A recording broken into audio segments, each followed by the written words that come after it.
What's up, everybody? Norberto Sports here, and today we're gonna talk about the crazy second week of the NFL. Now, I can't believe the NFL is already on the second week. And as you can see right here, I have my Philadelphia Phillies jersey. The Philadelphia Phillies have won our division, and we gotta be proud. Philadelphia is going to Red October, so pretty soon we're gonna see our team. Hopefully we make it to the World Series this time and win it. But enough about baseball.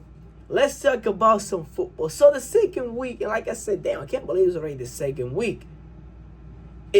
Like that, we're gonna be in the last week of the NFL. But let's start with what happened on Thursday Night Football. So Thursday Night Football was something unbelievable. The Green Bay Packers showing us that they are now going to be, that they have a high chance to get to the playoffs and to probably be Super Bowl contenders. Like, they have a chance to make it to the Super Bowl at this point. They are 2-0, the same as the Philadelphia Eagles and many other teams out there. But now we gotta understand something. They got Micah Parsons, so that's an addition.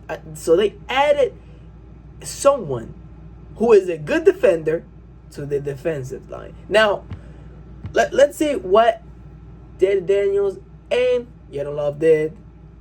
Let's start with Jayden Daniels, who had 200 yards, 2 passing touchdowns, and well, he only rushed for 17 yards. So if we combine rush plus throw, he had 217 yards with 2 passing touchdowns, one to Zach Ertz, and the second one to Deebo Samuel. Deebo Samuel won the game with 7 catches, Zach Ertz with 6, Terry McLaurin with 5, Zach Ertz went with 64 yards, Terry McLaurin went with 48, and Deebo Samuel with 44. Now, let's go over the Packers. Jordan Love almost threw for 300 yards, 292 to be exact, and he also rushed for 12. That's a little crazy. He rushed 3 times, and in those 3 times that he tried to rush, he got 12 yards. So, Josh Jacobs got a touchdown. Jordan Love got 2 touchdowns. Josh Jacobs went for 84 yards with 1 touchdown. Kraft had 6 receptions, 112 yards, damn, and one touchdown. Now, Romeo, I don't know if I say his name right. Yeah, that's Romeo. Went for 3 receptions and 1 touchdown with 28 yards. Now, that was Thursday Night Football. It was a crazy game. I thought for a reason that Jayden Daniels had a chance to coming back, just like it happened between the Minnesota Vikings and the Bears. But for some reason, Jayden Daniels couldn't defeat Green Bay. It was the Commanders had to really punt a lot, so the Green Bay defense actually did their job. So the Green Bay Packers are 2-0. Washington Commanders are 1-1. The only one to still be undefeated in the NFC East are the Eagles. Now let's go over to what we saw in the games of week 2. So the Giants actually put up a fight against the Cowboys, finishing the game, taking the game to overtime, finishing the game, Giants 37, Cowboys 40. I can't believe that the Cowboys only won because of a field goal. That lets you know that the Cowboys are still trash, and I can't believe the Giants almost gave them a loss. That's unbelievable. Like, the Giants gave the Cowboys almost a loss. Having Dak Prescott, CeeDee Lamb, I can't believe it. Even George Pickens is there, and the Giants still almost won that game. That's crazy. And then we go with the Seahawks and Steelers. For some reason, I thought that the Steelers were supposed to win that game, to be honest. But the Seahawks actually came on top, 31 Seahawks, 17 Steelers. Then we have an obvious game that we know who was going to be, Rams versus Titans. The Titans put up a little bit of a fight, but the Rams came on top, 33-19. Now, Bills, 30. Bills, Jets 10. To be honest, the Jets didn't stood a chance against Josh Allen. The Jets just lost that game. Josh Allen came on top. And now, for the love of God, Tua. Come on, Tua. Dolphins 27, Patriots 33. I can't believe that Tua Tagovailoa allowed the Dolphins to start the season 2-2. I mean, 0-2. That's bad though, because not saying that the Dolphins are a top team, but to lose against the Patriots, that's a little bit. I wasn't imagining that. I thought the Dolphins had the game, but for some reason, the way they were playing last game on week 1, I thought they were going to fix that, to be honest. But it looked like there's still some work that has to be done when it comes to the Dolphins' offensive. Then we go Jaguars and Bengals. The Bengals actually won by a touchdown. Yeah, the game ended Jaguars 27, Bengals 31, which means that if the Jaguars did a touchdown, the Jaguars were going to win that game. Pretty close game. Lost just because they couldn't capitalize at the end, but that's what it is. Then comes the Saints and 49ers. The Saints and 49ers game actually was crazy. It was a pretty back-to-back game, but the 49ers came on top with 5 points. So again, another game that if the Saints would have a touchdown, they would have won the game easily. Now, Ravens versus Browns. I don't gotta talk about this game pretty much. The Ravens just destroyed the Browns 41-17. But I mean, what we're expecting from Lamar Jackson. Then comes a 52-21. Damn. Lions 52, Bears 21. That lets you know that Lions are back. That defeat against Green Bay probably was just the Lions getting their flow, coming back to the NFL, But looking at this, I'm terrified now. Come on, it's the second week and we're already putting up 52 numbers? Damn. That's not. Now, if we look at this game was pretty crazy. In this game, we had. Let me go to the Lions stats, because if we go to the Bears got a pretty good stat. Williams went for 207 yards, which is pretty good. 2 touchdowns, 1 interception. Pretty good, though. The interception, just check it off.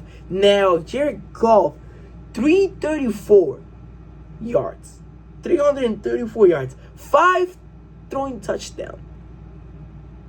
I mean, you can guess who got it. Gibbs got a touchdown with 94 yards, 12 carry. Montgomery got a touchdown, 57 yards with 11 carries. Amon-Ra, this got to be crazy. Amon-Ra went for 9 receptions, right? And 3 touchdowns.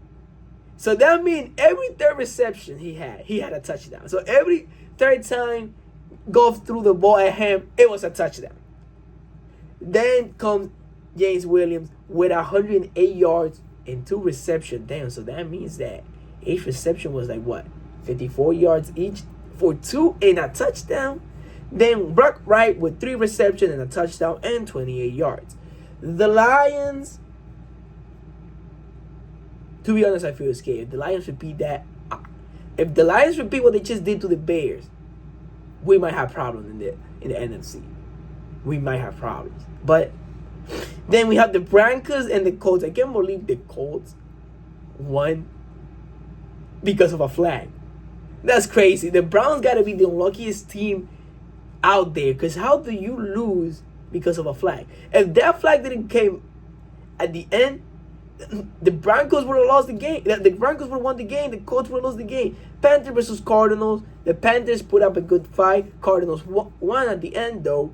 Another game that just ended by a touchdown. And let's go to the Eagles versus the Chiefs. Now that I say Eagles versus the Chiefs, do you know that Patrick Mahomes got his 3P actually? 3 times losing to the Eagles in a row. I can't believe it. Chiefs and Mahomes was so excited that he was gonna get his 3-peat. We didn't know he was talking about losing 3 times to Jalen Hurts. I thought he was talking about winning the Super Bowl 3 times, but it looked like he was referring to losing to Jalen Hurts 3 times in a row. And let's go with Jalen Hurts. Jalen Hurts only threw for 101 yards. Saquon Barkley and Jalen Hurts were the only ones who had a touchdown. I think it was field goal. And Andrew got an interception. The interception was beautiful. That ball bounced from Kelce to his hand. It was like Kelce told Patrick Mahomes, pass me the ball, I'm gonna give it to him. It was a beautiful pass. But that's how it went. And the Chiefs, Patrick Mahomes went for 187. Patrick Mahomes got a touchdown, 1 interception, and a throwing touchdown to Taekwon, if I say his name right.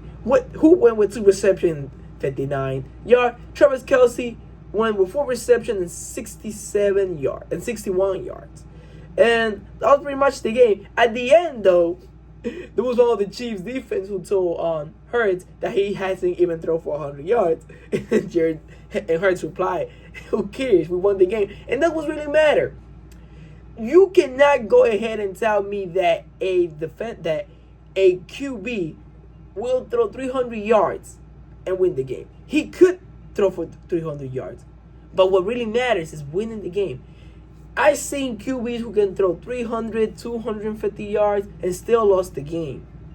But what really matters is winning the game. So if Hurts can only throw for 100 yards and win the game, that's what we need. We don't need somebody who's ranking up stacks like all the best throwing yards. But when we look at his win record, we can see that he has lost a lot of games, won few. So we're looking for wins. That's what Jalen Hurts is doing. He's looking to take the Eagles far, not to leave his name out there while the franchise goes to the trash.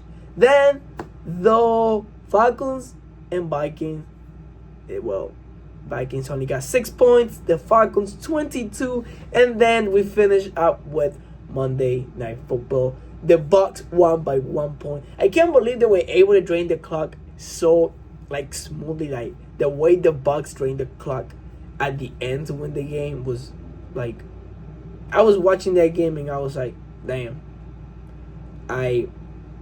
If they can do that again, they might become a problem when it comes to last quarter plays.